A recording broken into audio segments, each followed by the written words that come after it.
That night started like any other. Silence filled the room, interrupted only by the familiar sound of wood creaking under the weight of time. She was used to her sister's cat sneaking in, settling into a corner and dozing off. But that night something was different. The air felt heavier, as if invisible shadows were slithering through the corners, waiting for the right moment to reveal themselves. And then she heard it, a deep, irregular breathing that didn't belong to anyone she knew. A shiver ran down her spine. At first she tried to rationalize it. Maybe it was just the wind, an illusion caused by exhaustion. But the feeling wouldn't go away. The sound was too close, too heavy, as if something was there inside the room watching. Instinct screamed at her to turn around, to confirm that nothing was there, but at the same time, a primal fear kept her frozen. Fear has that peculiar trait. It paralyzes, chains you down, whispers in your ear that it's better not to know. She squeezed her eyes shut, as if convincing herself that if she couldn't see anything, then nothing could see her either. But the sound persisted. Now clearer, more real. The weight of the breath, the slow, deliberate rhythm, it was something that was definitely not human. A thought crossed her mind: what if she wasn't alone? The once familiar room now felt like an unknown space, consumed by the horror of the unknown. The air turned cold, and suddenly the absolute silence became more terrifying than any noise. That's when she felt it, a presence beside her, an invisible weight on the mattress, as if something had just lain down next to her. Her heart pounded. It had to be a mistake. The mattress sinking beside her? It didn't make sense. Fear seeped into her like a dense fog, every cell in her body screaming not to move, not to breathe too loudly, not to draw attention. Maybe it was the cat. Yes, it had to be the cat.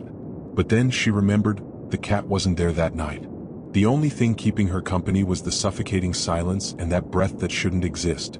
Time stretched, each second dragging like the universe itself was torturing her.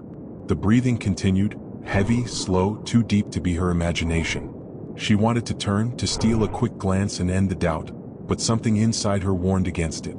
Fear, that cruel parasite, whispered that some things were not meant to be seen. That sometimes the worst horror isn't in what we see but in what we know is there, and pretend not to. Then came the most terrifying moment. The mattress sank even further, as if whatever it was getting more comfortable. A shiver climbed her spine, freezing her in place. Her body wanted to flee, but her muscles were locked, held hostage by fear. Deep down she knew that if she moved, it would move too. And worse, it might realize she was awake. The room felt smaller, suffocating. The air thick with an invisible terror. The sensation that something that shouldn't be there, was now sharing the bed with her was unbearable. She strained to listen for any other sounds, any clue to the presence's identity, but all she could hear was that slow, heavy breathing, dragging in and out of the darkness. It wasn't her sister. It wasn't the cat. And it was definitely not a dream. Her entire body tingled, every nerve on high alert. And then something worse happened. A subtle movement, almost imperceptible but real. The bedsheet shifted, just slightly, as if that thing beside her was adjusting itself. Panic roared in her mind. This couldn't be happening. It wasn't real. But it was. She could feel the weight beside her, the breath too close, the faint, damp, almost rotten smell. A scent that didn't belong to anything living. She held her breath, waiting, praying that it wouldn't do anything else. But the silence was broken by a new sound, a clicking noise. As if something was smiling. Her breath came in short, shallow gasps, fractured by absolute terror. The silence, once a refuge, now felt like a warning. At any moment, something could happen. The clicking sound continued, rhythmic, as if whatever was beside her was amused. A smile in the darkness. She couldn't see it, but she felt it. The air grew colder, and the damp, rotting stench thickened. This wasn't just fear.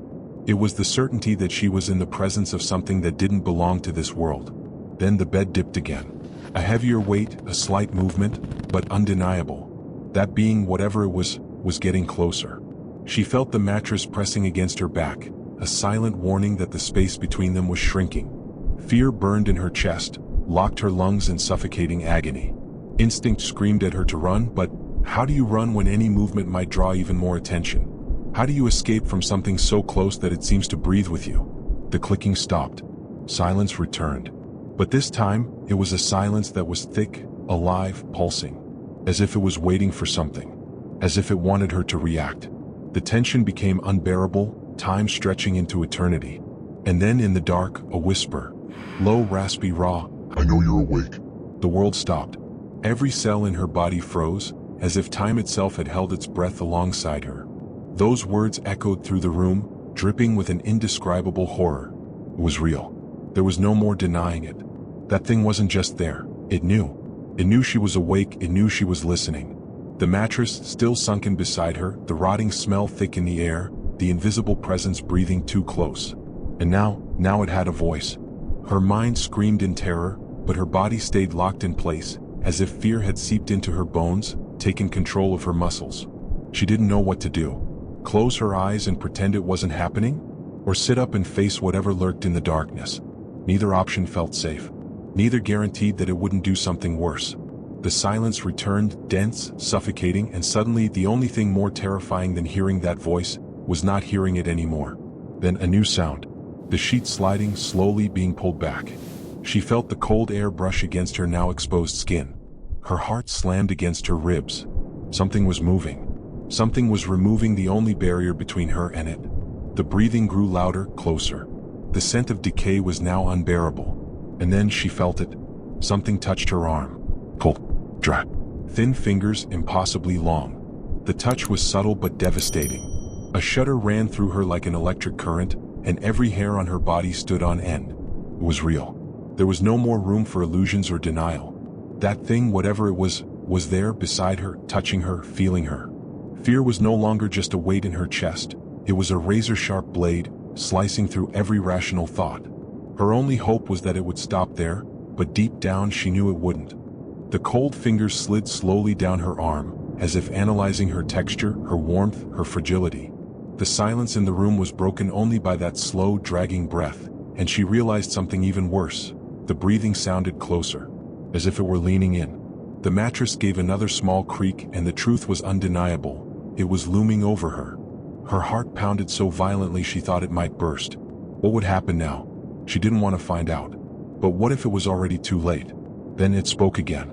But this time it wasn't a whisper. It was a guttural, shredded sound right in her ear. Now you are mine.